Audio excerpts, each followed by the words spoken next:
Treasure Island, Chapter 2. I could see the road from where we were hiding, and soon I saw 8 men. One of them was the blind man. I saw them walk down the road to the Admiral Benbow Inn. They were surprised to see that the door was open. Then they all ran inside. I heard someone shout, "Bill's dead!" "Go and find his box," said the blind man. A little later, a window opened from the captain's bedroom, and a man called out, "Someone has opened the box." "Is it there?" said the blind man. "Only the money is there," replied the man. "It's the boy and the woman from the inn," shouted the blind man. "Let's find them." The men started to look around the house. "If you find it, you'll all be rich," said the blind man. At this time, we heard horses coming down the road. When the men heard the horses, they started to run in all directions. The horses arrived, so I ran out to see who was riding them. One of them was the boy who went to get Dr. Livesey, and the rest were policemen. 2 men took my mother to the village, where she soon felt better, and the others tried to catch the men. But it was too late. We heard that they escaped on a boat. I returned to the Admiral Benbow with the police. "What did they want?" said Mr. Dance, the head of the police. "I think that they wanted this," I said, showing him the papers that I still had in my jacket.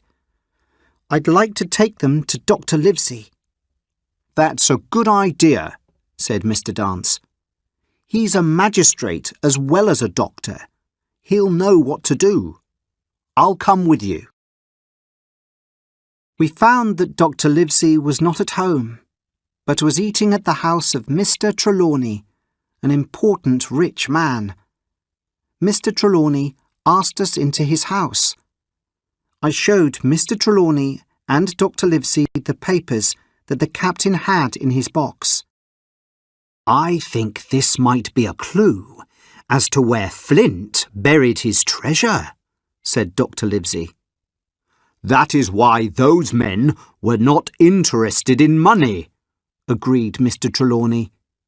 "If you are right, we should take the next boat from Bristol and go and find the treasure ourselves." "If Jim here agrees," said the doctor, looking at me, "we should look at these papers now." The doctor looked at the papers. Some of them seemed to describe the ships that the captain and his men had robbed of money. Then we looked at the other papers and saw a map of an island with a big cross on it next to the words, "Most of treasure here." "Dr. Livesey, we should go to Bristol tomorrow," said Mr. Trelawney.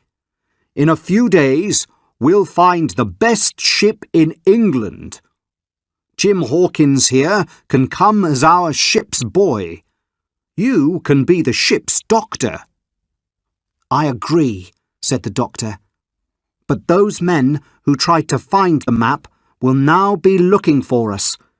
We are not safe anymore. We must not tell anyone else what we know."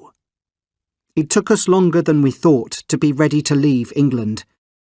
While Mr. Trelawney prepared for the journey in Bristol, I stayed at Mr. Trelawney's house with his servant Redruth and spent hours studying the map, thinking about the treasure that we might find. One day, a letter was sent to me from Mr. Trelawney. It said that a good man called Blandley had a ship called the Hispaniola for us.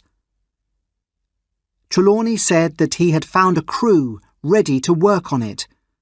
The crew included a man called Long John Silver, who had lost a leg but was a good cook. Silver also knew other men who would join us.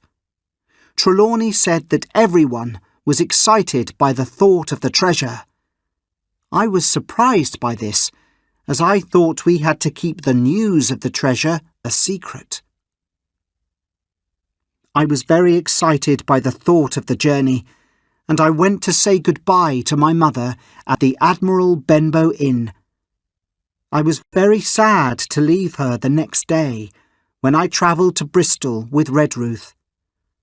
We had just one night in the city before we were going to sail.